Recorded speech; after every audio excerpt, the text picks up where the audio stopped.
Hello everyone, I'm Sandy Peckinpah and I'm a coach, a writer, a mentor. I help women define a clear and strategic plan so they have clarity and confidence in pursuing the second act of life. And I want to thank replay viewers first, and so happy that you're joining me, and look forward to talking to you a little bit tonight about what's happened in Paris. I actually want to turn this around now. Oh, Liberty, you're on. Thank you. And Chris, thank you. Okay, I'm trying to keep up with everybody. Chris, thank you for joining me. I'm so glad. And my name is C4 Joined. I'm wondering if that's Cynthia. I hope so. Anyway, Liberty, thank you. I missed you too. I've been gone for about 3 weeks. I made a commitment to do Periscope for at least 2 weeks in a row, and I got interrupted on week one. And that week one was because after week one, I ended up having surgery. I'm praying for the world. I'm praying for all of us to be collectively helpful in healing the world. I'm praying for so many things. Thank you for asking. Anyway, oh, there's Cynthia. Thank you for joining me. I'm so glad you're here. So again, I'm Sandy Peckinpah, and I help people a lot with resilience because I've actually had to really tap into my own resilience in my life. Yeah, good question. What is wrong with the world? It hurts so much, and we're all so wounded right now with everything that is happening. And the reason that I wanted to bring this up is because I'm a certified grief recovery specialist with the Grief Recovery Institute in Los Angeles. It's not what I do full time, but it's a part of me. And I sought that kind of education after the loss of my son and my husband. And so when incidents like this come up, I'm asked a lot, how do you deal with the collective grief? How do you deal with the tears and the fear and everything that you're feeling?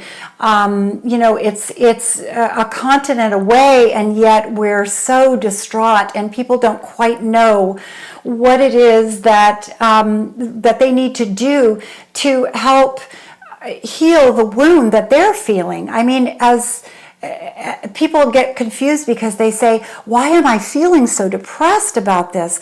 Well, of course you are. And that's what I wanted to talk about tonight. There is no denying that loss is hard. And it's been in our face since Friday. And even before, we've had incidents this year that have been so distressing and so troubling for all of us. And, in experiencing loss, and especially this kind of magnitude, there's a collective consciousness that we're all feeling that is, and it can motivate us. Yes, Liberty, and the shock is so hard to take. And we all feel it, and we walk around in sort of a fog. And I remember in experiencing my own losses, that grief fog is so very real. And that's what we're all feeling. I've felt it today at the grocery store. I've felt it, at the cosmetic counter. I've felt so many people feeling this sense of loss. And that's why I wanted to do a scope about this, because I think it's all something that we can share and pray about and start healing not only ourselves, but those around us. I wanted to talk about the 5 ways that grief has affected us all. And yes, we are all connected, Liberty. It is greater than you can ever imagine. I remember reading a study once. Yes, Cynthia, and it creates a moment that's so easy to hurt back, so important to be mindful of that. Thank you for saying that, because it's true that the hurt is bouncing everywhere. I mean, we all feel it. And I remember this study that was done after, this magnetic study that was done after 9/11 of the world. And somehow they showed that with all of our wounded hearts, that there was this huge magnitude that registered on some scale. I have no idea what, but I just remember how shocking it was to have that visual of the whole world feeling that and how we're all connected on that level. And so the grieving that we're all feeling right now is very real, very troubling. It's as troubling to my neighbor as it is to me, to you. I'm so glad all of you are on this. And it was within half an hour of that incident. Yes, Liberty, it was. That's exactly the way I felt. And in fact, I just got back from Paris and a few weeks before, so I'm so grateful that I wasn't there, but I'm telling you, it just ripped my heart out because I walked those streets not long ago, and I sat at the outdoor cafes, and now I feel like, wow, I could have been so vulnerable there, and that's the number one way that the grief of Paris has affected us all. I want to talk about the 5 ways it has affected us. So number 1 is the fear it makes us feel. It makes us feel less invincible and more vulnerable and less courageous. Do you feel that way? I mean, I know I have felt that way. I feel like I'm very vulnerable, that I don't quite have my Superwoman cape on today, and since it happened especially. Thank you for the hearts. I'm thrilled. Thank you. I really appreciate the hearts. That means a lot. And those hearts, I'm giving those hearts out to the world because we all need it, and especially to Paris and all of the people that are there and were affected by this deeply tragic loss. Thank you again for the hearts. So number 1 is the fear. It taps into the fear that we feel that things can happen. I remember before my son died, I thought I had a fairy tale life and nothing bad could happen because I was such a good girl, and I believed in the fairy tale that if I was a good girl, nothing bad could happen. But guess what? It does. And this is a very real example. Paris is a very real example that bad things can happen, and I feel so connected to it having just been there. Number 2 is that it brings out compassion in all of us. And our hearts are open and we feel it. And I know all of you on this broadcast are feeling it because I can feel it from you, and I'm feeling your energy, and I so appreciate it going back and forth. And again, the hearts are so beautiful, and let's send those hearts right up to Paris and the city streets of Paris and the people of Paris, and that their fear is not with them moment by moment, but that they will find peace in knowing that our love is surrounding them. That's my wish and my hope. And so number 2, yes, it brings out the compassion in all of us, and our hearts are open and we feel it, and we're giving it to them, and they feel it. They're going to feel it. Oh, wow. Thank you. Thank you for those hearts. Number 3 is it makes us worry about the future. Today is all we really have. But it doesn't stop us from planning for the future.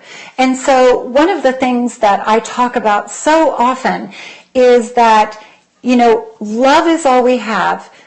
This is what we have today. But let's keep planning for the future, because that gives us also something to look forward to.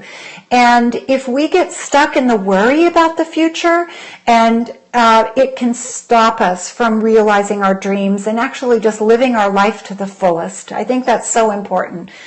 Thank you again for the hearts.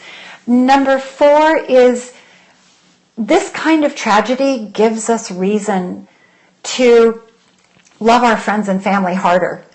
I don't know about you, but as soon as it happened, I picked up the phone and I called my mom and my dad, and I told them that I loved them. My friends, all the next day we were talking about it. So many people called me and said, I hope you're not still in Paris, because I still had my pictures on Facebook of Paris and people thought that I was still there. But no, I had come back, and I can tell you that when you have an opportunity like this to wake yourself up to things happening, it is so important to connect with those you love and tell them how much you love them and give them that gift, and give yourself the gift of knowing that you've connected. And thank you for the hearts on that one. So I assume that you're saying yes. Is that right? That you agree with me? Oh, thank you. I really appreciate it. So I have this saying, thank you, Liberty. I have this saying, leave nothing unsaid to those you love. And that's one of the important things that I learned in losing my son and my husband, is that you don't want to leave anything on the table. Say the things that you've always wanted to say. Speak to them and tell them the things that mattered to you. And they will treasure it forever. And I got on the phone recently with my dad and told him all of the things that I loved about him. Yes, love loud. Thank you, Cynthia. That's right. Love loud. And it is so important to take these opportunities. And these kinds of tragedies, beautiful. Yes. Isn't she wonderful, Liberty? Follow her, because she's really special. And Cynthia, you follow Liberty back if you don't already. They're both incredible people. So live loud, yes, and leave nothing unsaid to those you love. Get on the phone, tell them how much they mean to you. And as I was saying, I just did that with my father. Yay. I just did that with my father not too long ago, and it meant the world to him. And my father's 88 years old. And it meant the world to me to know that no matter what happens tomorrow, I know that I said those things. So number 5 is that this kind of tragedy, this kind of worldwide tragedy, gives us perspective on our own timeline.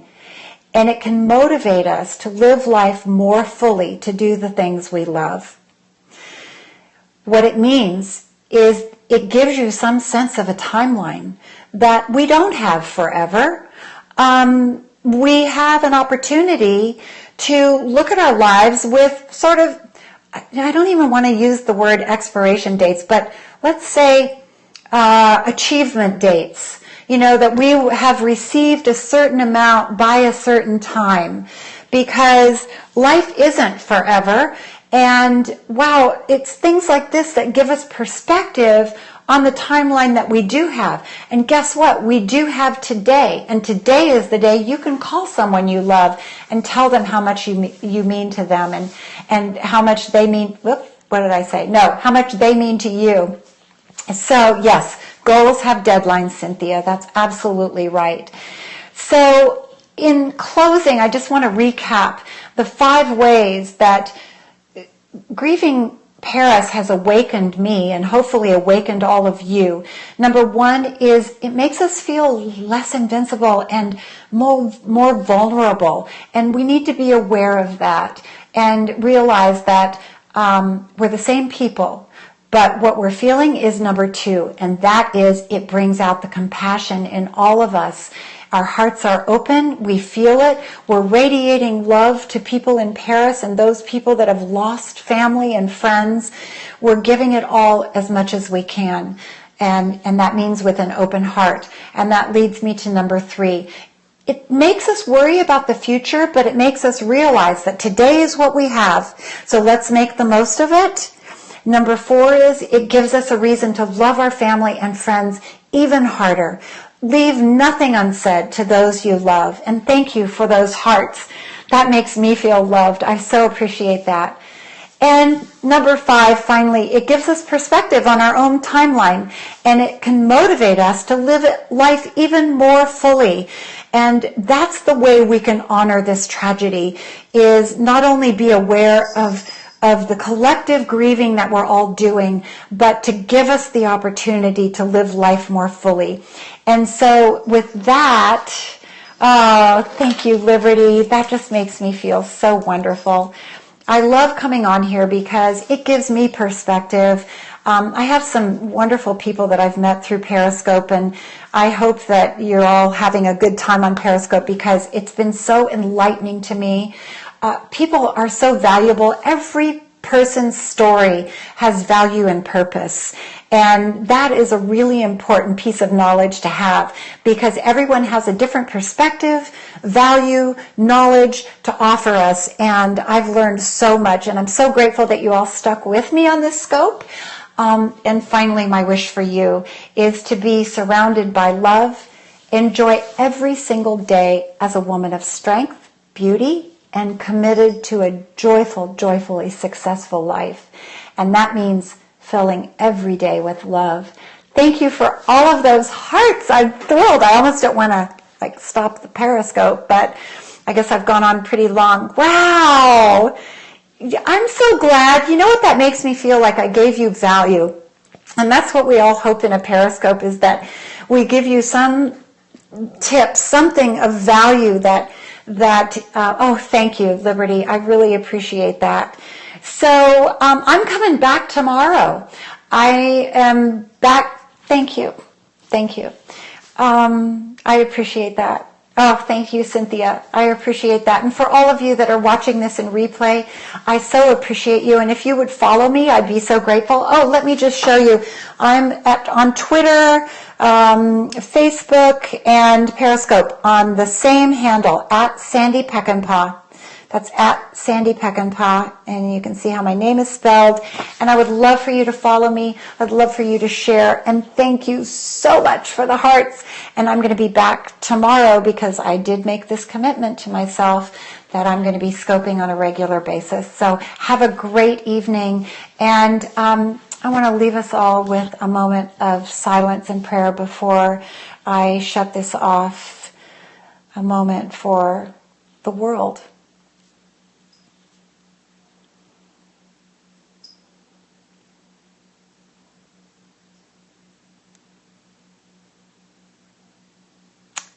Amen. Thank you.